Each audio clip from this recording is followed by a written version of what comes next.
যা হোক, আজকে আমি তোমাদেরকে তোমাদের যে রাইট ফর্ম অফ ভার্বস আছে এই বিষয়ে আলোচনা করব। ইংরেজি গ্রামারে এটি একটি গুরুত্বপূর্ণ বিষয়। আর এই যে আজকের যে ক্লাসটা হতে যাচ্ছে, এই ক্লাসটা যারা এসএসসি এবং এইচএসসি পরীক্ষার্থী আছে তাদের জন্য খুবই উপকারী এবং জরুরি হতে যাচ্ছে। আর আজকের এই সংক্ষিপ্ত একটা ক্লাসের মাধ্যমে পুরো রাইট ফর্ম অফ ভার্বকে আলোচনা করার চেষ্টা করব। মূলত রাইট ফর্ম অফ ভার্বস এ থেকে একটি প্রশ্ন এসে থাকে এসএসসিতে এবং এইচএসসি পরীক্ষায়, বিভিন্ন অ্যাডমিশন পরীক্ষায়। তো সেই ক্ষেত্রে আমরা এখানে যে বিষয়টা সর্বপ্রথমে আমরা ফলো করব সেটা হচ্ছে যে একটি প্যাসেজ যখন দেওয়া থাকবে ওই প্যাসেজটা কোন কালে দেওয়া আছে, ওই প্যাসেজের যে প্রথম বাক্যটা দেওয়া আছে সেটা কোন কালে আছে, অর্থাৎ কোন টেন্সে প্রথম বাক্যটা দেওয়া আছে। প্রথম বাক্যটা যদি প্রেজেন্ট টেন্সে থাকে, মানে বর্তমান কালে থাকে, তাহলে দেখা যাবে পুরো প্যাসেজটাই বর্তমান কালে বেশিরভাগ ক্ষেত্রে হবে। আর যদি পাস্ট টেন্সে থাকে, মানে অতীত কালে থাকে, তাহলে পুরো টেন্সটাই পাস্ট টেন্সেই হবে। কথা ক্লিয়ার? এটা বুঝতে পারছো?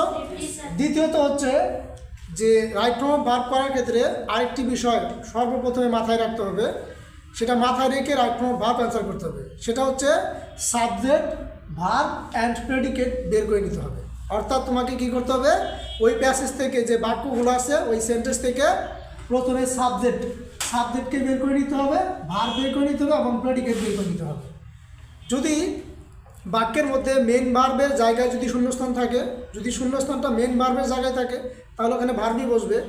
আর যদি কি থাকে, সাবজেক্টের ঘরে শূন্যস্থান থাকে, অথবা সাবজেক্ট অ্যান্ড প্রেডিকেট, সাবজেক্ট এবং প্রেডিকেটের ঘরে যদি শূন্যস্থান থাকে বা ফাঁকা স্থান থাকে তাহলে সেখানে আমরা কি বসাবো। যদি সাবজেক্ট এবং প্রেডিকেটের ঘরে শূন্যস্থান থাকে তাহলে আমাদেরকে মনে রাখতে হবে ওই শূন্যস্থানে হয় জিরান্ট বসবে, তা নাহলে ইনফিনিটিভ বসবে, তা নাহলে প্রেজেন্ট পার্টিসিপল বসবে, অথবা পাস্ট পার্টিসিপল বসবে। তো এই বিষয়গুলো আমরা মাথায় রাখবো। তাহলে কি মাথায় রাখবো, আমি আবার বলতেছি, যদি সাবজেক্টের ঘরে শূন্যস্থান থাকে তাহলে আমরা কি দিব, সাবজেক্টের ঘরে শূন্যস্থান থাকলে হয় জিরান্ট বসাবো, তা না হলে কি বসাবো, ইনফিনিটিভ বসাবো, অর্থাৎ 2+V1 যেটা ভার্ব এটা বসাবো। আর তা না হলে আমরা কি বসাবো, প্রেজেন্ট পার্টিসিপল হচ্ছে ভার্বের সাথে যে আইনজি যুক্ত হয়ে যদি নাউনের আগে বসে, যদি নাউনের আগে বসে এবং সেটা যদি অ্যাডজেক্টিভের মতো আচরণ করে তাহলে সেটা হচ্ছে প্রেজেন্ট পার্টিসিপল। আর তা হলে কী বসাবো, পাস্ট পার্টিসিপল বসাবো। তাহলে এই কথাগুলো আমরা অবশ্যই মনে রাখবো। যেমন এখানে আমরা 3টি বাক্য লিখেছি, যেমন এখানে দেওয়া আছে a smoke is injurious to health. তো এখানে মেন যে ভার্ব সেটা হচ্ছে ইজ হচ্ছে এখানে ভার্ব, আর ইজের আগে শূন্যস্থান দেওয়া আছে। যেহেতু ইজ একটা মেন ভার্ব তাহলে তার আগের অংশটা হচ্ছে সাবজেক্ট, তার আগের অংশটি কি সাবজেক্ট। তো সাবজেক্টের ঘরে এখানে শূন্যস্থান আছে, তার মানে এ স্মোক দেওয়া আছে, তাহলে অবশ্যই এখানে কি হবে, ভার্বের জিরান্ট হবে অথবা ইনফিনিটিভ হবে, জিরান্ট হবে অথবা ইনফিনিটিভ হবে। এখানে একটা বিষয় মনে রাখবে, যেখানে জিরান্টকে বসানো যায় ভার্ব হিসেবে, যেখানে জিরান্ট বসানো যায় সেই জায়গায় ইনফিনিটিভও বসানো যায়, ভুল হবে না। যেখানে জিরান্ট বসানো যায় সেখানে কি বসানো যায়, ইনফিনিটিভ হচ্ছে 2+V1 ভার্ব, 2+V1 ভার্ব। যেমন দেখো এ স্মোক, তাহলে হবে এ স্মোকিং, অর্থাৎ যেহেতু এটা সাবজেক্ট, আর সাবজেক্টের ঘরে কখনো মেন ভার্ব বসে না, সাবজেক্টের ঘরে কখনো মেন ভার্ব বসে না। আর আমরা এখানে দেখতেছি এ স্মোক মানে ধূমপান করা, তো ধূমপান করা তো এখানে মেন ভার্ব হিসেবে আছে, এখানে কখনো মেন ভার্ব বসবে না, আমরা এখানে জিরান্ট করে দেবো। তো smoking is injurious to health. তারপর দেখো the poor is a noble word, এখানে দেখো শূন্যস্থান দেওয়া আছে কোথায়, দ্য পোরের আগে, অর্থাৎ ইজ হচ্ছে এখানে মেন ভার্ব, আর তার মানে কি এখান থেকে এই পর্যন্ত এটা হচ্ছে সাবজেক্ট। তো সাবজেক্টের ঘরে দেখো দা পোর কি একটি নাউন, তার আগে একটা শব্দ আসছে, তাহলে অবশ্যই কি এখানে ইনফিনিটিভ অথবা জিরান্ট বসবে। তাহলে আমরা কি করবো, হেল্পিং দ্য পোর অথবা to help the poor is a noble work, ঠিক আছে। তারপর দেখো হি ডিসাইডেড ড্যাশ, অর্থাৎ গো হোম, এখানে গো হচ্ছে একটি ভার্ব আর ডিসাইডেডও কিন্তু একটি ভার্ব, তাহলে দুইটা ভার্বের প্রেজেন্ট ফর্ম কখনো একসাথে বসে না। হয় আমরা কি করব, জিরান্ট বানাবো, তাহলে ইনফিনিটিভ করব অথবা পার্টিসিপল করব। কিন্তু এখানে একটা বিষয় মনে রাখতে হবে, কিছু ভার্ব আছে যাদের ভার্বের প্যাটার্ন অনুযায়ী, ভার্ব অনুযায়ী পরের ভার্বটা বসে। যেমন কিছু ভার্ব আছে যাদের পরে নির্দিষ্ট প্রেপোজিশন থাকে, মানে নির্দিষ্ট প্রেপোজিশন, যেমন টু থাকে, যেমন one to, go to, come to, এদের পরে অবশ্যই টু যুক্ত হয়। যেমন ডিসাইডেড, এই ডিসাইডেডের পরেও ভার্ব আসলে তার সাথে টু যুক্ত হবে, কি যুক্ত হবে, টু যুক্ত হবে, তাহলে হবে ডিসাইডেড টু গো। তো এরকম ভার্বগুলো আমরা এই ভিডিওর শেষ অংশে আলোচনা করব যে কোন ভার্বগুলোর সাথে টু যুক্ত হয় এবং কোন ভার্বের পরে ভার্ব আসলে তার সাথে আইএনজি যুক্ত হয়। এখন প্রশ্ন হতে পারে যে কোথায় প্রেজেন্ট পার্টিসিপল বসাবো আর কোথায় পাস্ট পার্টিসিপল বসাবো, এই প্রশ্ন হতে পারে। তো এটা মনে রাখার নিয়ম হচ্ছে যে যখন নাউন যখন নিজে কাজ করবে, অর্থাৎ নাউন যখন নিজে একটা কাজ করতেছে তখন সেটা হবে প্রেজেন্ট পার্টিসিপল হবে তখন। যেমন একটা উদাহরণ দিয়েছি এখানে যে আর রানিং বয়, মানে দৌড়ারত বালক। রানিং, এই বালক কিন্তু নিজেই দৌড়াচ্ছে, বালক কি নিজেই দৌড়াচ্ছে, এই জন্য হবে আর রানিং বয়, আর রানিং বয়। তারপর আর ক্রাইং বেবি, তার মানে কি বেবি কি নিজেই কান্না করছে, নিজেই কান্না করতেছে। অর্থাৎ নাউন যখন নিজেই কাজ করবে, নাউন যখন কি নিজেই নিজের কাজ করতে থাকবে তখন কি হবে প্রেজেন্ট পার্টিসিপল, প্রেজেন্ট পার্টিসিপল। কথা ক্লিয়ার? আরেকটি বিষয় হচ্ছে যে কোথায় পাস্ট পার্টিসিপল বসাবো, কোথায় পাস্ট পার্টিসিপল বসাবো। অর্থাৎ নাউনের উপর কাজ করা হলে, অর্থাৎ যখন নাউনের উপরেই কাজ করা হবে, অর্থাৎ প্যাসিভ আকারে হবে সেটা, অর্থাৎ নাউন নিজে করতে পারবে না, নাউনকেই কী করা হবে, কাজটা করা হবে, তখন পাস্ট পার্টিসিপল বসাবো। যেমন উদাহরণ হচ্ছে আ ব্রোকেন চেয়ার। আসলে চেয়ার নিজে নিজেকে ভাঙতে পারে না, চেয়ারকেই ভাঙা হয়, চেয়ারকে, এই জন্য ব্রোকেন হচ্ছে ভার্বের কি past participle, a broken chair. তারপর দেখো are written letter, are written letter, লেটারকে নিজে নিজে লিখতে পারে না, তাকেই লেখা হয়। এই ধরনের ক্ষেত্রে আমরা অবশ্যই মনে রাখবো যখন নাউনের উপরে কাজ করা হবে, যখন নাউনের উপরে কাজ করা হবে তখন পাস্ট পার্টিসিপল, আর যখন নাউন নিজে নিজে কাজ করবে তখন হচ্ছে প্রেজেন্ট পার্টিসিপল। আর প্রেজেন্ট পার্টিসিপল এবং পাস্ট পার্টিসিপল, জিরান্ট, ইনফিনিটিভ, এদেরকে আমরা কোথায় বসাবো? অবশ্যই মনে রাখতে হবে যে সাবজেক্টের ঘরে যদি শূন্যস্থান থাকে তাহলে সাবজেক্টের ঘরে, আর যদি প্রেডিকেটের ঘরে শূন্যস্থান থাকে তাহলে প্রেডিকেটের ঘরে বসাবো। আর এই বিষয়গুলো হচ্ছে রাইট ফর্ম অফ ভার্বের সবচেয়ে গুরুত্বপূর্ণ বিষয়। আর এই বিষয়গুলো যদি তোমরা মনে রাখতে পারো তাহলে আশা করা যায় তোমাদের রাইট ফর্ম অফ ভার্বে আর কোনো সমস্যা হবে না। এর বাইরেও কিছু নিয়ম আছে, যে নিয়মগুলো আমি একটু পরে আলোচনা করতেছি। এরপর আমরা দেখব যে আরও কিছু নিয়ম আছে যাদের পরে ভার্বে কী ধরনের ভার্ব বসে সেটা আমরা জানব। যেমন এখানে একটা নিয়ম দেওয়া আছে যে গনু আর শট, গনু আর শট, এদের পরে প্রেজেন্ট ইনডিফিনিট টেন্স বসে। এখন গনু আর শট এটা কি? গ অর্থাৎ জিতে হচ্ছে গ, তো জিতে হচ্ছে জেনারেলি, এনতে হচ্ছে নর্মালি, ইউতে হচ্ছে ইউজুয়ালি, এতে হচ্ছে অলওয়েজ, আর এতে হচ্ছে রেগুলারলি, এসতে হচ্ছে সামটাইম, এইতে হচ্ছে হার্ডলি, ওতে হচ্ছে অফটেন, ডিতে ডেলি, ইতে এভরি, আর এভরি প্লাস নাউন। এদের পরে ভার্ব আসলে এই ভার্বের সাথে অর্থাৎ ভার্বের প্রেজেন্ট ইনডিফিনিট টেন্স হবে। এটা কী হবে? প্রেজেন্ট ইনডিফিনিট, অর্থাৎ দি ওয়ান ফর্ম হবে। তাহলে কি গনু আর শট এদের পরে কী হবে? ভার্বের প্রেজেন্ট ফর্ম বসবে। তারপর দেখো once, ago, last, yesterday, that, অতীত সময় যদি বোঝায় বা কাল বোঝায় তাহলে সেই ক্ষেত্রে পাস্ট ইনডিফিনিট টেন্স হবে।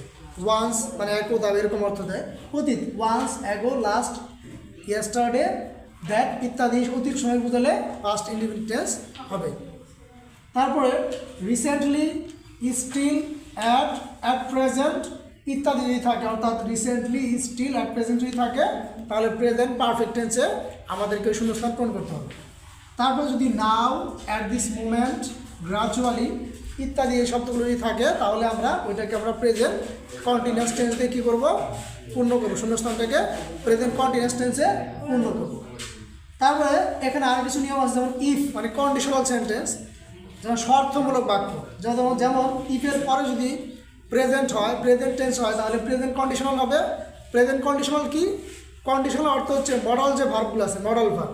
তো মডাল ভার্বের আবার প্রেজেন্ট ফর্ম আছে, পাস্ট ফর্ম আছে। মডাল ভার্বের প্রেজেন্ট ফর্ম হচ্ছে উইল, ক্যান, আর পাস্ট ফর্ম হচ্ছে উড, উড, এরকম। তাহলে এখানে যদি প্রেজেন্ট টেন্স থাকে তাহলে এখানে উইল অর্থাৎ ফিউচার টেন্স হয়ে যাবে, তখন উইল অথবা ক্যান যুক্ত হবে ভার্ব প্রেজেন্ট ফর্মের সাথে।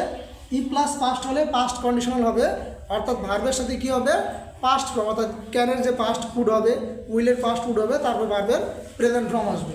তার হচ্ছে ই প্লাস পারফেক্ট টেন্স হলে পারফেক্ট কন্ডিশনাল হবে। পারফেক্ট কন্ডিশনাল কি?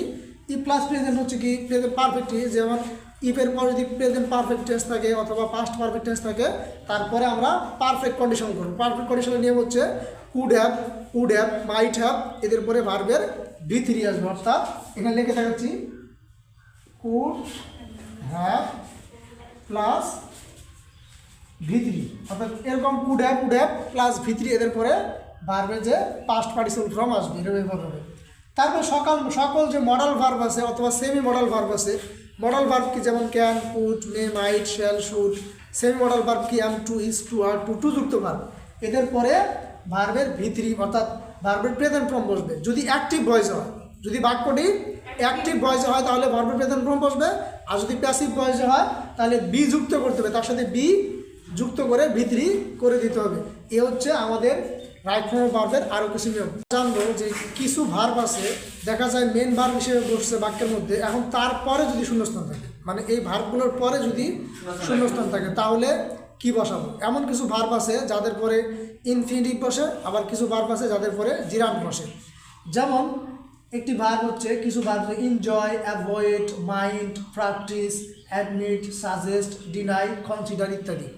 এই ভার্বগুলোর পরে যদি, অর্থাৎ এই ভার্বগুলো যদি বাক্যের মধ্যে মেন ভার্ব হিসেবে বসে, এই ভার্বগুলো যদি বাক্যের মধ্যে মেন ভার্ব হিসেবে বসে এবং তারপরে যদি শূন্যস্থান থাকে, তারপরে শূন্যস্থান থাকলে তাহলে আমরা ওই ভার্বটাকে জিরান্ড করে দেবো। কী করে দেবো? জিরান্ড। যেমন এনজয়, এনজয়ের পর যদি আমরা একটা ভার্ব নিয়ে আসি তাহলে অবশ্যই, যেমন আই এনজয় ইটিং, মানে আমি খাওয়া পছন্দ করি, তাহলে এরকম কী আসবে, ভার্বের সাথে পরের ভার্বটা জিরান্ড তৈরি, অর্থাৎ আইনি যুক্ত হয়ে যাবে। তারপরে কিছু ভার্ব আছে যাদের পরে ইনফিনিটিভ বসে। ইনফিনিটিভ কি? ইনফিনিটিভ হচ্ছে 2+V1 ভার্ব। তো যেমন ওয়ান্ট, যেমন want to, decide to, plan to, hope to, অর্থাৎ এদের পর টু আসে। Expect to, agree, promise, learn, refuse, intend, come, go ইত্যাদি যে ভার্বগুলো আছে এদের পরে কি আসে? টু যুক্ত ভার্ব আসবে, অর্থাৎ টু যুক্ত ভার্ব আসে। এটা আমাদেরকে অবশ্যই মনে রাখতে হবে। আরেকটি নিয়ম আছে, সেটি হচ্ছে রাইট ফর্ম অফ ভার্বের ক্ষেত্রে, সেটি হচ্ছে প্রেপোজিশন। প্রেপোজিশন অর্থাৎ যতগুলো প্রেপোজিশন আছে এই প্রেপোজিশনের পরে ভার্বের সাথে আইনজি যুক্ত হয়, কিন্তু পার্থক্য হচ্ছে টু ব্যতীত। টু ব্যতীত সকল প্রেপোজিশনের পরে ভার্বের সাথে আইনজি যুক্ত হয়, অর্থাৎ আইনজি যুক্ত ভার্ব বসে। কিন্তু কিছু টু যুক্ত শব্দ আছে যাদের পরে ভার্বের সাথে আইনজি যুক্ত হয়। যেমন কি কি এখানে দেওয়া আছে? Be use to, get use to, with a view to, look forward to, prefer to, devoted to, addicted to, subject to ইত্যাদি। এই যে শব্দগুলোর পরেও ভার্বের সাথে আইনজি যুক্ত হয়। তো আমি কি বললাম যে সকল প্রেপোজিশনের পরে ভার্বের সাথে কি যুক্ত হয়? আইনজি যুক্ত হয়, কিন্তু পার্থক্য হচ্ছে টু ব্যতীত। টু এর পরে যদি ভার্ব থাকে তাহলে সেই ক্ষেত্রে কিন্তু ভার্বের সাথে আইন যুক্ত হবে না, ভার্বের যে মেইন ফর্ম, বেস ফর্মটাই বসবে।